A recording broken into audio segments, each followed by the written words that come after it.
Can't commentate later. They're going to be starting out with like the freest rule of all Pichu versus Swordfighter. All right, yeah, going to losers finals. We're going to get Pichu Swordfighter. Moniker narrowly missing out on, not really narrowly. Dan actually kind of whooped him that set. He even won on the counter pick, which I was surprised he even allowed him to go back to FD after that was the game he lost, but he did, and here we are. Moniker fighting for, he's guaranteed another top 3. Anonymous Moniker 3 pretty much stands for 3rd place in this run he's been having. Tyroy, meanwhile, I think still trying to figure out his place in the game a little bit. I don't know if he's sold on being a Pichu main, but he has the most hours in the character, showing off some of the technical aspects of the character.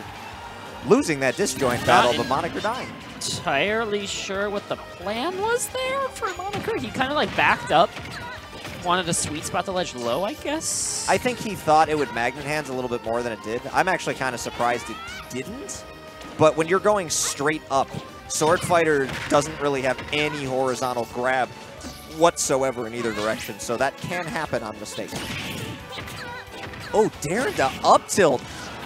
Tyroy really going off with these combos. Moniker having a hard time getting in. Going for anything. Projectiles reflecting. It's hard to get in on Pichu. Reflecting neutral B is the most effective projectile he has had this game. Jab block forward smash, going to take the second stock. Like in certain matchups, Pichu can play the keep away, especially when you have like a lead this huge. And it can be hard to get in on him because he's so fast on the ground. Just darts left and right. And this is just mad Tyroy. He's just going off. Tyroy's had enough of being like second fiddle. He lost to Moniker in winners, so this is his revenge set. And he knows the matchup really well. They've played each other a lot just over the course of time, and it's not just in terms of this matchup specific, it is in terms of the player matchup. Tyroy knows a lot about Moniker. They went to Urbana-Champaign together for quite a large amount of time. They played against each other at endless weeklies down there. They're both fairly passive players over the course of history, but nowadays Moniker with this new kind of weird when it gets in your face, does stuff, but yet can camp projectiles, but yet has a good offstage game character. These Swordfighter's got a lot of utility, just not a lot of speed. And Pichu, on the other hand, goes fast, takes stocks, and murders Swordfighter in that game 1. He didn't even need to go for the back air. He was dead just from lack of regrab, and 2-stock victory after Moniker taking the set in winners. Finds himself down a game in the losers final set. Yeah. And they played in semis, so it was a best of 3. I think Moniker's immediately going to go to the music counter pick, which is a thing he's been doing consistently. No, he's picking the music on regular Battlefield right now. So that would not be the music counter pick. His music counter pick has been the Splatoon stage. No, he's going Battlefield. Playing Final Destination on Battlefield is weird, and you need to know that right now. I know Moniker can hear me. That's weird. Oh, he knows everything. I'm actually kind of surprised. It is a good song. What happened to not allowing Viridi? We kind of just did. I don't think that we're unified on the whole banning knee costume. But he played Viridi all day. I think everyone's just said you can gentleman to it. When you play it for 3, yeah, people are okay with him doing it. I am not certain whether or not we're on the gentleman's rule, kind of the way we were with like Omega Palatena's stage, or if it's just Stone Band. Yeah, that's a good question. Okay, this Final Destination song is not as weird on this stage. The default Final Destination song threw me off. Really bad. I like the Lucina counter pick, and I'm going to go on a little bit of a rant here. I'm not even certain Marth and Lucina have a bad matchup in this entire game. They've got a probable top 10 recovery in terms of like what characters can do off stage with how fast it is and how hard it is to defend. Counter is absurd and is a free edge guard on like more than half the cast. I was talking with Pooch about this. Early. I think that Pichu Pikachu do particularly well against this character. They do okay, and I think the Pichu is probably the character that does the best against them, but I don't think it's a winning matchup by any stretch. The only real thing that Pichu brings to the table is that the back hit of up tilt can catch everyone except Pichu in standing animation in the game. But the character is just so generally strong, and it comes down to Pichu took advantage one time. It was like 0 to 80 onto Pichu, right? Yes. 80 to 0, and then just do one combo to the left, do one combo to the right. You had a couple of chances to get that forward tilt on the right side, and you found one. It's just, you can get in the face of a Marth Lucina with great frame data, and If you want, you can retreat with the Thunder Jolt, too. That's the other thing that just changes this entire dynamic. Yeah, absolutely. Pichu does play the matchup really well, but it is worth noting that Moniker is absolutely not a Lucina main by any stretch of the imagination. But this is kind of a counter pick to the character, which kind of goes the other way. On the last stock of the last set, we had Tyroy womping Earl of M, who is a Lucina main. That is absolutely true. Also, Tyroy is very good. I'm just trying to figure out how that is also a fact. How you reasonably beat Marth and Lucina consistently, and I don't think the answer is you do. I think the answer is just some characters can run in, but you really just have to hope they make some mistakes.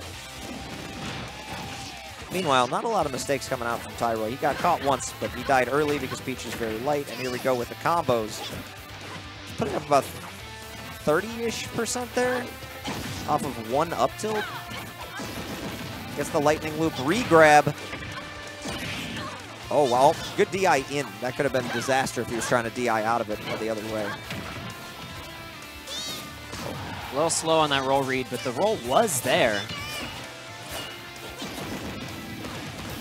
Lightning loop re-grab again. Tyroy getting really consistent with those. Very powerful aspect of Pichu's gameplay. You can get the re-grabs on lightning loop. You can reset lightning loop itself. You can convert it into up tilts. Pichu can kind of just do whatever he wants with that move. Once you hit it once, you can set up anything you want. They up throw down B. Moniker not even bothering to DI it. Gonna take game 2. Tyroy with a quick 2-0 lead in a fairly fast losers final so far. I think all the games and winners were pretty competitive too, so this is definitely a statement from Tyroy, just coming out hot out the gate, 2-0 lead. Moniker's got to win 3 games in a row in this matchup with either Swordfighter or Lucina, and Lucina is not as polished as the Swordfighter, but the Swordfighter struggles more in the matchup, so it's uphill to say the least here, and Tyroy, I still don't believe has won an Ignition in Ultimate history. No, he is not. It is worth noting that Moniker is in switch mode right now, as Pichu is straight up me Swordfighter's worst matchup. The fix. And Moniker told me he was working on this Inkling. This Inkling is another deep in the pocket breach, right? Which he'll openly admit that. I'm not trying to say that to like trounce on his Inkling, but this is a work in progress. Particularly for this matchup, particularly for like 1 or 2 other matchups that are for me Swordfighter. Yeah, and we'll see how it goes. Inkling, a fairly strong character. Little early to be doing tier lists, but I think a lot of people who have made them have had Inkling somewhere on the top, somewhere pretty high up there. Strong character, just all the way around. Got a throw combo confirmed. Paint Roller is almost a pseudo-degenerate move that kills you so easily, so early, and you can't mash out of it as quick as you can other ground pound moves, which is kind of wild. The dash dance can go under certain things just based on virtue of chasing him through the up B. Not going to even allow the landing hitbox to perpetuate itself here is Tyroy, and he just cleans up the Inkling, easy peasy. Tell me if there's a fair comparison. Does Inkling feel like this game's Diddy Kong? You're going for like aerial priority moves that are very fast. You've got a lot of kill confirms as a character. Your projectile is just paint. But your monkey flip is also a heel slide for some reason, so that's cool. Reads the Paint Roller, high recovery with the down B. Tyroy trying to make quick work of Moniker's Inkling, see if he can steal the second stock without losing his own. And with Pichu, that's a little bit of a tall order. You die very early, and there's the up smash. Catches him on the very tip of that. Up smash also has some pretty crazy horizontal range for what that move looks like. I'm actually surprised we haven't seen Moniker go Inkling, because I think Moniker's taunt is like, or Inkling's taunt is peak Moniker. Oh, absolutely. Right? The Woomy? That just seems like something you would do, say, in real life. Woomy. Woomy. Rabbit's Foot coming out there, take the second stock. Moniker now on his tournament life, and things do not look to be going uphill at the moment. Tyroy gets a forward air, put on 15%. Moniker just can't seem to win many of the neutral exchanges as a general rule. Paint Roller does not beat out the down air there. Tyroy just getting over that move, guarantee the damage. Characters who can go for those short hop aerials can beat out the Paint Roller regularly, and that's something we see here already with this Pichu. And wow! Do it, dude. What a combo there. Combo into Tech Chase, read into down B Thunder to end it. That was like Dare Spike into re-grab into Dare Spike into up tilt into just press every button. Into you explode. I don't think he left off a single button on his controller when he was going for those strings. That was just let it rock. Now that was pretty wild. Tyroy with the excellent catches, all on ledge. Going to make it to grand finals where he will face off against Dan. Dan doesn't seem to mind the matchups or the game when he's playing against Tyroy as much anymore, now that Bayo's not the thing. So new game, new life for people who are used to playing against Tyroy when he was kind of like felt untouchable to a lot of the guys that weren't mid pretty much in the scene for a long time. At the same time, Big Mac played Tyroy pretty early in this bracket because Big Mac was the like the 16th or 17th seed or something.